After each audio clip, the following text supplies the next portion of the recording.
Becky Hughes lives in a little village in Yorkshire in the north of England. Last week she took time off and gave us a glimpse of her beekeeping world. Talk 49. Good morning, Becky. Good morning, Nigel. Thank you very, very much for coming to talk to us this morning. Becky, you are a beekeeper. How do you feel towards your bees? Are they your friends, your workers, or even your pets? My bees are my friends. But how many bees have you actually got? How many little friends have you in your garden? I have 3 colonies of bees. That's 3 hives. How many bees in each hive, roughly speaking? It depends on the time of the year. Probably between, in the summer, 30,000 up to 80,000 bees in a hive. Becky, how did you become interested in bees? About 10 years ago, I walked around my garden and counted only about 10 bees, 12 bees, which wasn't good enough. And I decided then I would like to become a beekeeper. So, in a way, you were shocked into becoming a beekeeper. Only 12 bees, that's a bit of a disaster. It's a big disaster. Becky, what does one have to do to become a beekeeper? It's very easy. You just, you can read books, you can join an association, and you can go on a beekeeping course. And if you join an association, they will provide you with a mentor who will help you to learn how to handle your bees. Bex, bees of course sting. What are the dangerous moments you've had with your bees? I haven't ever really had any dangerous moments with my bees because you always treat bees with respect. You never walk up to straight in front of a hive, because here we say making a beeline for a certain destination. You know, it's an expression here to make a beeline, but bees really do fly in straight lines. And you never approach a beehive at the front. You go from the sides. You treat them with respect and you just work appropriately around a beehive. Becky, honey, wax and propolis. Honey isn't only for eating. You can do lots and lots of other things with honey as well. Can you just tell us a little bit about what you can do with honey? Oh, honey is marvellous.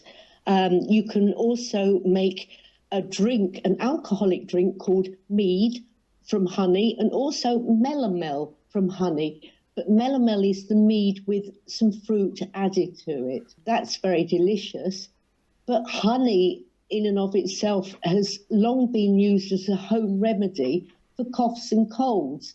And now researchers say it could be more effective than the usual medical care. Doctors sometimes prescribe antibiotics for upper respiratory tract infections, which do not work if the illness is caused by a virus and can contribute to the growing issue of superbugs and antibiotic resistance. And therefore, honey is much more effective to take for these sorts of things. Honey is also used topically. For example, if you have a wound, you can apply it directly onto the skin, which is also excellent and has a marvellous effect. There's just so many uses for honey because it has all these antibacterial and antifungal properties and things like that. It's marvellous. What about propolis, Bex? What about propolis? Well, propolis is also very good. The bees make it from tree resin. That has disinfectant properties, antibacterial and antifungal properties. And it's long been used in traditional treatments, particularly for toothache, sores and ulcers. What about beeswax, Bex? Beeswax isn't only candles. What else can one do with it? Yeah, apart from candles, which is the obvious thing, everybody thinks of candles, which are fantastic. It's a natural emulsifier and it can be used in all sorts of cosmetics, bath products, and for creams as a chest rub. It's good for cracking skin. It's good for lip balm, for burns and itches and all sorts of things like that. You can use it in a very creative way. For example, you can do batik or encaustic painting with wax. It's absolutely fantastic what you can use all wax for. At the end of the day, Bex, our bees give us wax so we can see in the dark. They give us honey to spread on our butter. We can make cakes. We can do many, many things with bees. How do you say thank you to your bees for everything they give you? I go out and talk to my bees every day because I am fortunate because they are only in my back garden, but I thank them for everything they give me. But I'm very fortunate because I have very quiet, calm bees.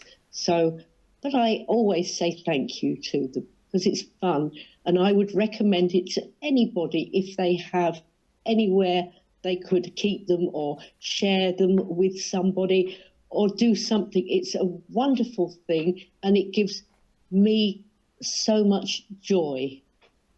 So much joy.